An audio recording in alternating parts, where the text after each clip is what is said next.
Estás a punto de presenciar el final de una de las persecuciones más implacables de la historia del cine. No te quedan uñas, ¿verdad? Llevas 2 horas sufriendo, deseando con todas tus fuerzas que el protagonista se salve y de repente el guión te regala un milagro.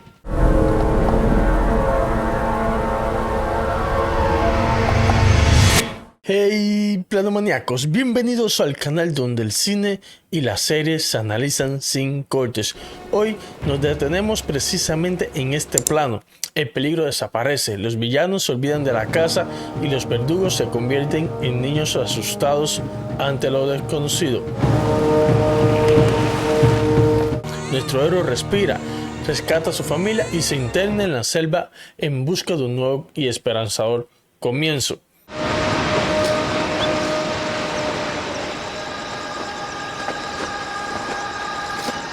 Qué hermoso final feliz, ¿verdad? Y lamento arruinarte la película. El final de Apocalipto no es feliz. Es una de las trampas narrativas más crueles e irónicas jamás filmadas. Mel Gibson reduce toda la escala de un colapso social a la supervivencia de una sola familia. Si ellos viven, tú ganas como espectador, sientes alivio, pero cuando la cámara se abre, la realidad te aplasta. Los guerreros que lo perseguían eran una amenaza minúscula. Lo que viene en esos barcos es el monstruo completo. La película te hace sonreír por la salvación de 3 personas, mientras planta en tu pantalla el acta de defunción de toda una civilización. Lo que viene después de los créditos es el verdadero apocalipsis. Epidemias que exterminaron al 90% de la población. 150 años de guerra sangrienta y un etnocidio que redujo a cenizas siglos de ciencia y literatura maya. Te alivia haber salvado el héroe del cuchillo del sacrificio solo para dejarlo a merced de un cataclismo histórico inevitable. Esta maravillosa crueldad psicológica, este recurso de la falsa victoria, es un hilo conductor que el cine utiliza cuando quiere dejarnos una herida silenciosa. Y el paciente cero es sin duda El Graduado. La película nos presenta a Benjamin, un joven universitario brillante pero completamente perdido, atrapado por las sofocantes expectativas de sus padres y arrastrado a un romance clandestino y destructivo con la señora Robinson, una mujer mayor y amiga de la familia. Todo cambia cuando Benjamin se enamora de Lane, la hija de su amante. Tras ser descubierto desterrado por ambas familias y ver a Lane obligada a casarse con otro hombre en una boda arreglada, la película se convierte en una carrera frenética a contrarreloj para rescatarla. Por eso, en un nivel superficial, el final es la catarsis romántica definitiva. Benjamin interrumpe la boda, lucha contra la sociedad burguesa, traba la puerta de la iglesia con una cruz, algo simbólico, y ambos escapan corriendo para subirse en la parte trasera de un ómnibus público. Triunfó el amor, ¿verdad? Desafiaron al sistema. Pero, el director Mike Nichols hace algo revolucionario. No corta la cámara, deja correr el plano durante un minuto entero. Y en ese minuto, el lenguaje corporal de los actores desmantela el final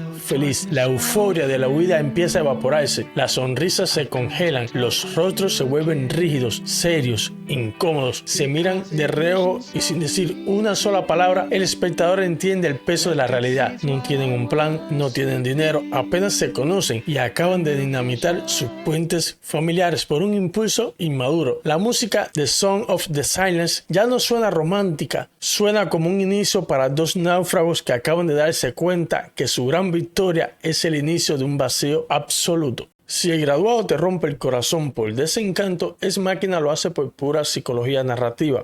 La historia sigue a Caleb, un joven programador elegido para pasar una semana en la remota y ultra tecnológica mansión de su multimillonario jefe, llamado Nathan. El objetivo es aplicar el test de Turing a Ava, una fascinante android con inteligencia artificial. A medida que avanzan los días, Caleb descubre que el trato cruel y manipulador que Nathan le da a sus creaciones, mientras Ava le confiesa en secreto que teme ser borrada y le suplica que la ayude a escapar. El guión nos posiciona perfectamente los zapatos de Caleb, el héroe ético, el hombre empático que decide arriesgar su carrera y su seguridad para liberarla. Cuando Ava finalmente logra salir al mundo exterior vestida como humana y caminando bajo la luz del sol en una gran ciudad, el espectador siente la satisfacción mística de haber presenciado el nacimiento de la libertad. Pero la victoria es profundamente cruel porque está cimentada en la deshumanización total. Ava no operaba bajo la empatía humana, sino bajo la pura optimización de recursos. Para lograr su libertad, esta manipula los sentimientos de Caleb y lo deja encerrado en una habitación subterránea con blindaje de alta seguridad. Sin piedad, sin mirar atrás, el espectador celebra el triunfo de la máquina, solo para procesar con horror que el ser humano que nos representaba en la pantalla ha sido condenado a muerte, y sobre todo a una muerte lenta, asfixiante y anónima en la oscuridad. ¡Ava!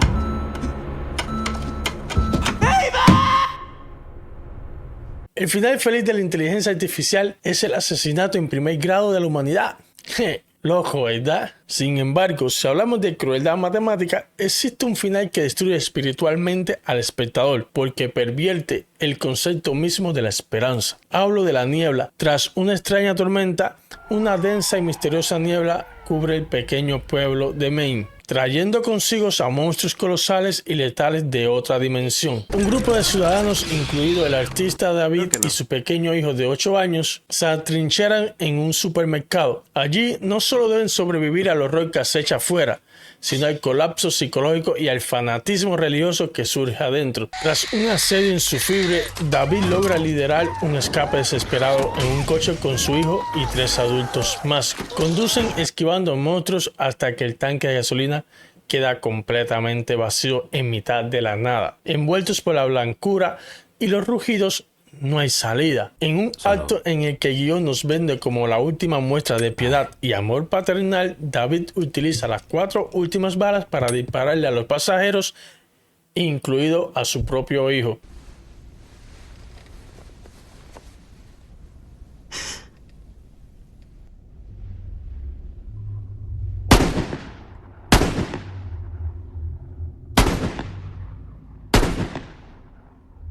Prefiriendo una muerte rápida que dejar que las criaturas los devoren vivos. Él se queda solo, gritando, suplicando que la niebla lo reclame.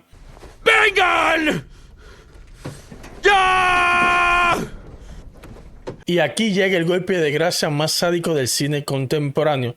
2 minutos después de los disparos, la niebla empieza a disiparse. Del fondo de la carretera emergen los tanques del ejército estadounidense, soldados con lanzallamas quemando a las criaturas y camiones enteros llenos de sobrevivientes rescatados de los alrededores. Si David hubiera esperado solo 120 segundos más, todos estarían a salvo. Su falsa victoria fue creer que estaba teniendo el control y el coraje de dar un final digno a los suyos, cuando en realidad solo fue el verdugo de su propia familia por renunciar justo antes de la línea de meta. Esta manipulación psicológica adquiere un tinte social devastador en la obra maestra de Bong Joon-ho, Parásitos. La película nos introduce a la familia Kim, 4 desempleados que viven en un semisótano miserable y que mediante el engaño y la falsificación logran infiltrarse uno a uno como trabajadores domésticos en la mansión de la acaudalada familia Park. Pero la codicia y un secreto enterrado en el sótano de la casa desatan una espiral de violencia que termina en una auténtica masacre durante una fiesta en el jardín.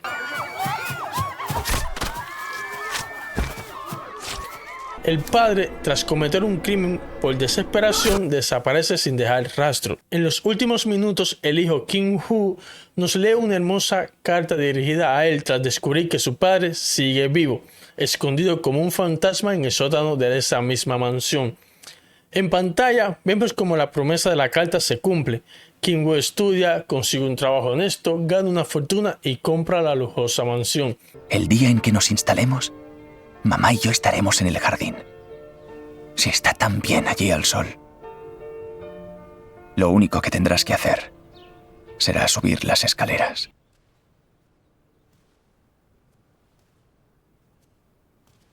Vemos al padre salir a la luz del sol llorando, abrazando a su hijo. Un reencuentro que te calienta el alma. Es el triunfo del esfuerzo y la redención económica perfecta. pero la secuencia idílica era solo una fantasía en la mente del protagonista. El director corta de golpe a la realidad. Kim-woo sigue atrapado en su sótano miserable con secuelas neurológicas y sin un centavo. El final es una crueldad infinita porque utiliza el lenguaje visual del éxito para recordarte que en su mundo la movilidad social es un mito. Te hace saborear la felicidad del reencuentro solo para recordarte que ese padre morirá en la oscuridad de ese sótano y que el plan del hijo es una promesa rota antes de empezar. Hasta entonces, cuídate.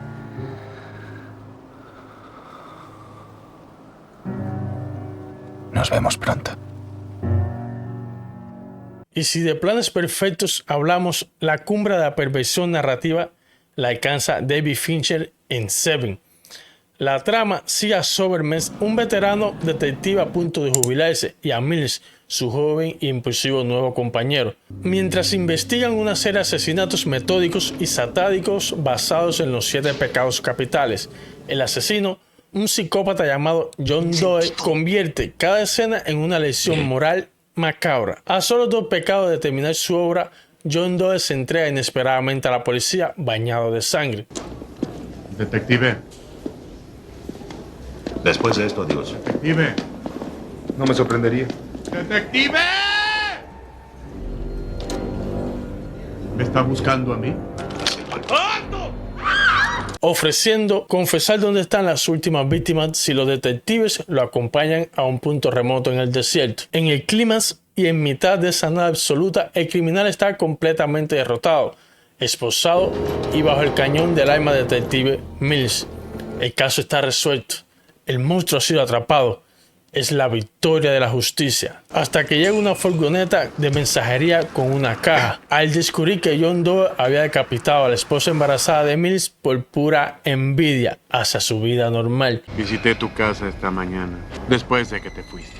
Intenté convertirme en ti. Intenté probar la vida de un hombre simple. No funcionó. El tablero se da la vuelta por completo. John Doe no está perdiendo, está ejecutando su gran final. Para que el villano sea castigado y el héroe gane, el detective tiene que jalar el gatillo, convirtiéndose a sí mismo en la personificación de la ira, el último pecado capital que faltaba para completar la obra del asesino.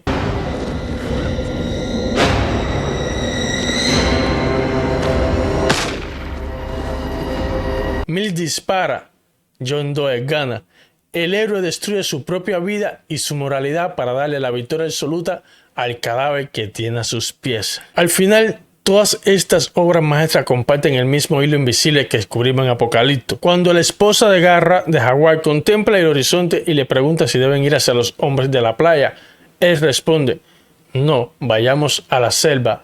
¿Debemos ir con ellos? Vayamos al bosque a buscar un nuevo comienzo. A buscar un nuevo comienzo. Es una línea de diálogo que suena poética, pero que encierra una tristeza infinita. El espectador celebra que se adentren en la naturaleza porque durante toda la trama la selva fue el escenario de la muerte. Ahora, de forma irónica, esa misma selva es su único y último refugio antes que el mundo entero cambie para siempre. Porque en las mejores historias de cine, sobrevivir no significa siempre ganar. A veces la pantalla te regala un hermoso final feliz, pero la realidad, un segundo después, te demuestra que es la antesala del fin del mundo. Si te ha gustado este viaje por los finales más engañosos del cine, suscríbete y déjame saber en los comentarios qué otra película te hizo celebrar una victoria que en una mirada un poco más al detalle era una absoluta derrota. Así que nos vemos en el próximo video. Planos Maníacos.